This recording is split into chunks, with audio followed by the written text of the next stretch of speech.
Hello and welcome to my virtual presentation for Kinesiology 435, Sports Psychology for Individual and Team Performance in regard to Sports Psychology Matters project.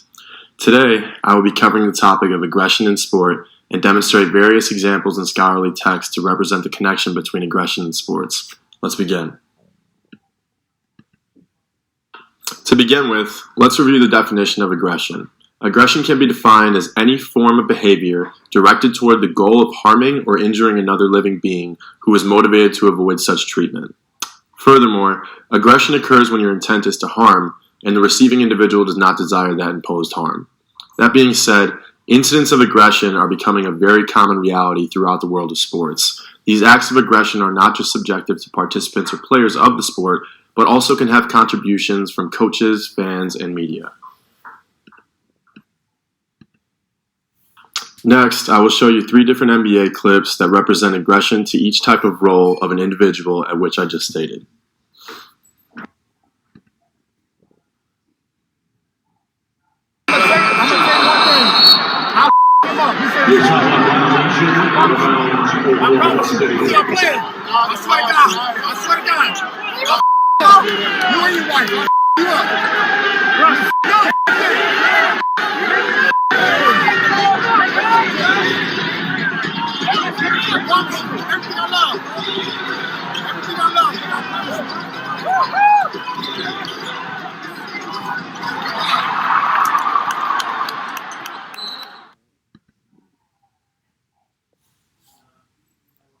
Doing the celebration. Let's take a peek.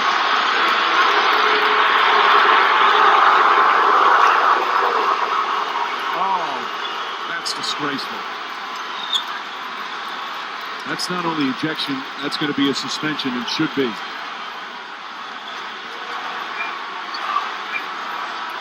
What a disgrace.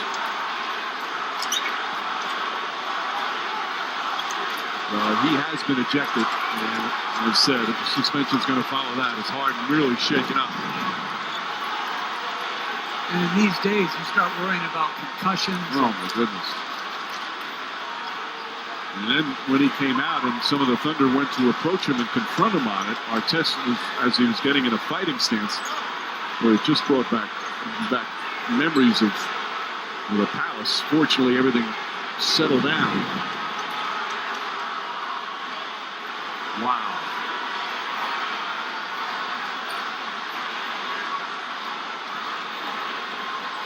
And you see, that's a direct hit and a force where it's one of the strongest guys in the league. The damage that you can do with something like that. And it's just, Artest, he's trying to make some excuse for what he was doing, which is just not true. And he's come such a long way from that Palace. He's rehabilitated himself in so many ways on sportsmanship, the whole thing, and to do something like that.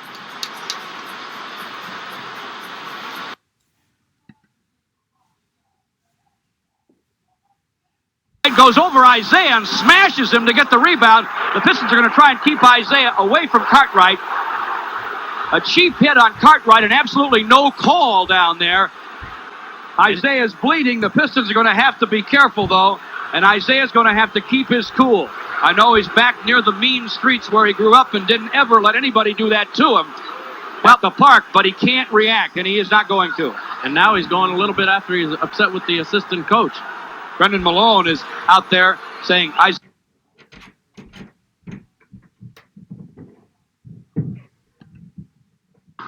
Fan behavior at professional soccer matches has become so violent that it led to a decision to dig moats and construct electric fences.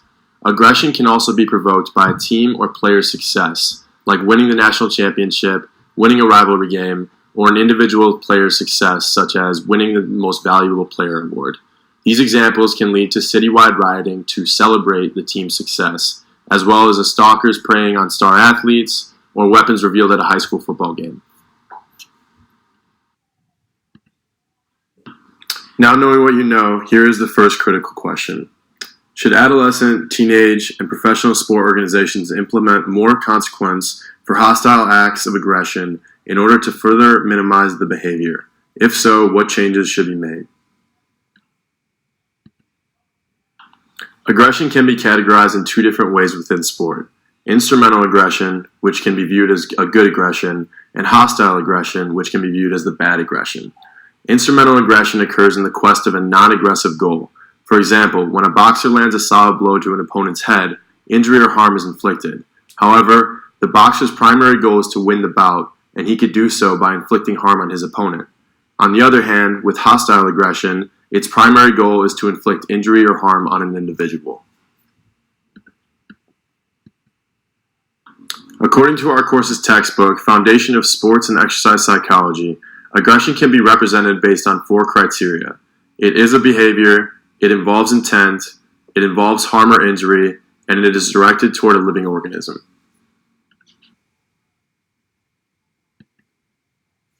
Let us now examine the causes of aggression. Understanding the root of aggression can potentially help individuals reduce the occurrence of aggressive acts. For example, intrinsic theory is defined as people who have an innate instinct to be aggressive that builds up until it must inevitably be expressed. The instinct can be expressed either directly through an attack on another living being or be displaced through a subcategory called catharsis, which aggression is released or blown off through socially acceptable means such as sport. Minimum support exists for this theory.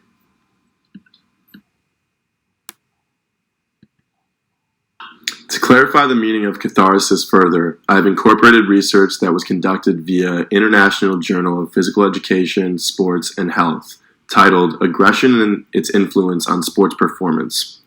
Researchers from this journal define catharsis as the release of pent-up frustration that makes one feel better. Catharsis is the anger and the frustration associated with not being able to accomplish a set goal. Frustration-aggressive theory can be defined as aggression is the direct result of frustration and occurs because of goal blockage or failure. An example of this theory would be when a soccer player believes she has been illegally held by her opponent. She becomes frustrated and takes a swing at the defender. This theory has minimal support due to its insistence that frustration must always cause aggression.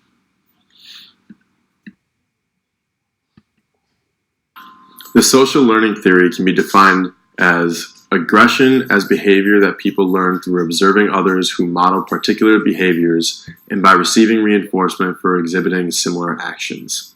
This theory emphasizes the important roles that significant individuals have in the development or control of aggression, because modeling and reinforcement are key ways in which people learn aggressive behavior. Revised frustration-aggressive theory states, the likelihood of aggression is increased by arousal, anger, and other thoughts and emotions.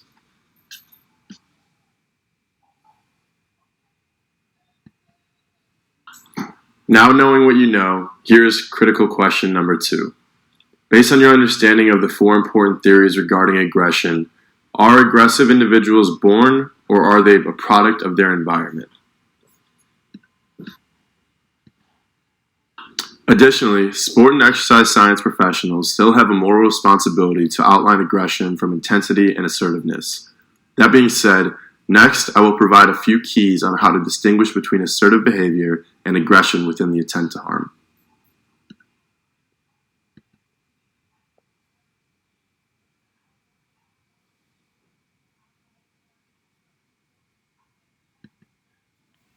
From our course's textbook, Foundations of Sport and Exercise Psychology, a reference is made regarding a middle school in Maryland where a program had been instated in hope to improve the school's climate. Peer leaders of the school were taught to implement the following steps in nonviolent conflict resolutions.